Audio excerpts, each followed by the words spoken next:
First, Dave, just with Cody Bellinger, how is he doing today? Do you suspect he'll be in the lineup tonight? He's not going to be in there today. He's doing much better, but I just felt that to have an extra day to kind of feel good, go through the whole day. He'll be in there tomorrow, be available off the bench today. With Mitch White and just looking to bounce back today, what is the plan for him and even just for this team as a whole? You know, I think that just to kind of Mitch to build on what he's done, it's 5-75, kind of where he's at as far as pitch limits. I think it'd be helpful to get a lead against these guys. We've kind of put ourselves in the hole the last couple days and try to claw back a little bit later. But, you know, Quintana's been tough on us, so we've got our hands full. But, you know, for Mitch to kind of go as hard as he can for as long as he can. And, again, I think he's been throwing the baseball well. With Walker and Julio the last couple days, it seems like there's been times they show flashes this year and then they kind of have starts like they have this week. What has been some of the reasons for some of the inconsistency from them and not really being able to have a stretch really been? I think with both of those guys, Walker in particular, it's been fastball command. You know, and even last night with Julio, it was a fastball 0-2 that just didn't quite get where it needed to get. And then it was a first pitch fastball to a fastball hitter that was center cut. So I think that if you look back at that start clearly, and then with Walker's starts, there's just been mislocation with the fastball that he's getting beat on. With both those guys, the rotation's revolving a lot more around them than it has in years past. Is it concerning at all that you haven't quite, while their numbers are good, they haven't quite been as dominant as you might need them to be later in the year to this point? I would actually say that I would be more encouraged in the sense that I do think that the consistency of their performance will be there. And so with us continuing to win games when they are not dialed in, I think that's actually a positive. So their track records show that they're going to find the consistency, but I just really believe, you know, I think Julio's been really good. I really do. Walker is just finding that consistency with the fastball. Is Caleb Ferguson getting activated today? So not today. He's on the taxi squad. Tomorrow is very likely. I think with Michael Grove being on the roster and Mitchell kind of having protection for him today, having some length makes sense. And then, you know, once we get through tonight, we'll kind of see, you know, what happens to Michael. So if he's not going to start one of these, Grove won't start one of these upcoming games? No. Okay. Is Ferguson built up now to a point where you could use him back-to-back games? Yeah, we are. We can go back-to-back with Caleb. He hasn't done an up-down, so we'll have to kind of run that play out, you know, while he's here. But he has gone back-to-back. What were when he went down this last time, were the reports on him better than they had been earlier this year? Yep. The reports were much better. I think that with Fergie, it was just trying to find consistency with the delivery. I think the fastball wasn't there command-wise. The curveball was inconsistent, but I think even it was last Friday, I think he had an immaculate inning. So the curveball is key for him. It's a mid-90s fastball with characteristics, but if he can strike the breaking ball, he's tough versus left and versus right. He should be throwing one today. He was going to do an up-down today, so I think he actually just finished it. So it was kind of a 30-pitch, 35-pitch, doing like a simulated up-down in the pen. And what's next? Is he gonna? I know sometimes he feels like just dive back into a game. And are you guys having that conversation? We're having that conversation. We're in talks right now. Clayton is very. He gets very antsy and impatient. So we're having a conversation. We'll see how this thing goes today. But our expectation, he's going to go out somewhere on rehab this weekend. Whether it's Friday or Saturday, I don't know, and then we'll see where we're at. But do you feel like he can help you in the next road trip? I don't think so. I think that with Andrew, it's a weekend, 3 inning, and then there'll be another start with 4. And so kind of we'll see after he gets through the 4-inning stint.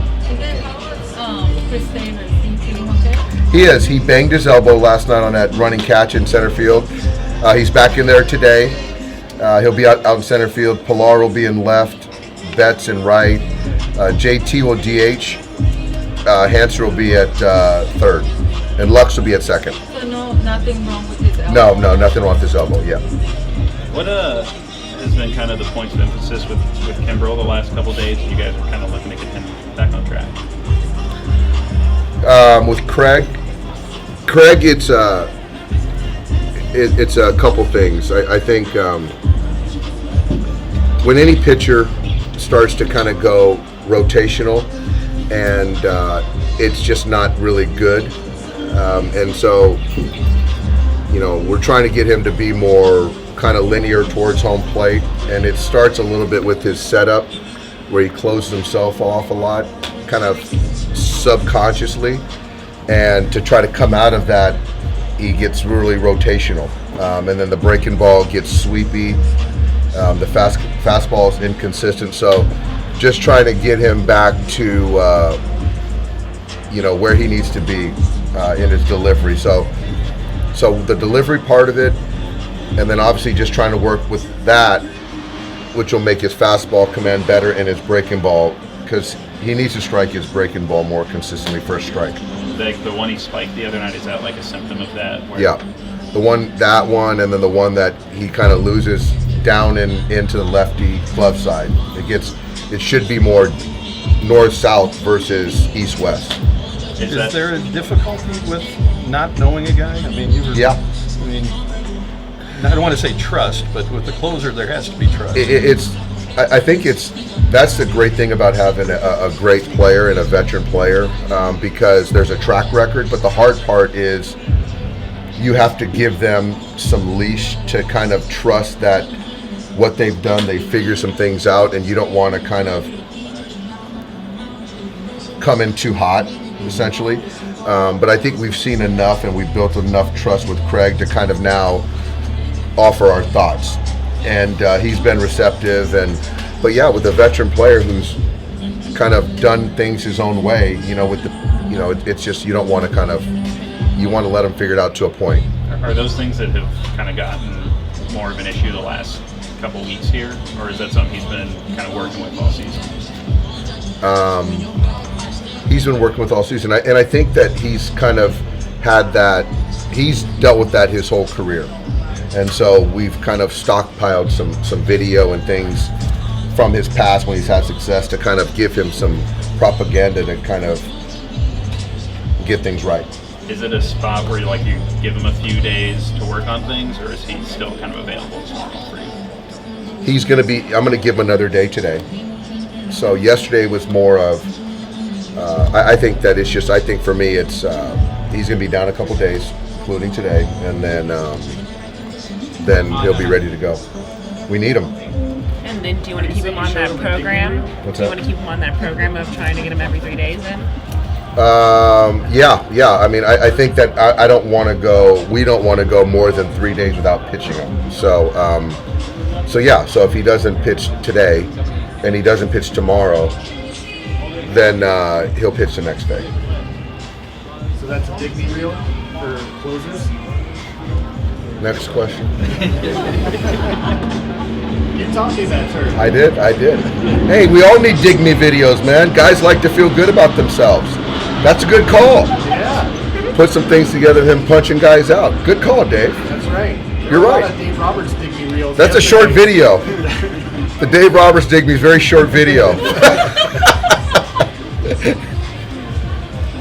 What are the things about this month Mookie had that are kind of most sustainable in your eyes? As obviously not looking to hit 12 home runs a month the rest of the year. I think the thing with Mookie that's most sustainable, which makes him elite, which makes all offensive players elite, is that he controls the strike zone.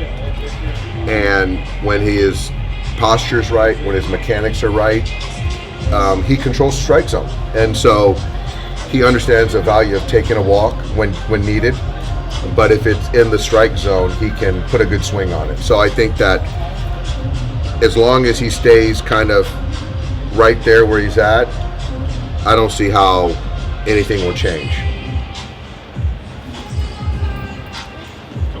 Thank you. Thanks, Dave. Thank you, Dave. Thank you, guys. Appreciate it.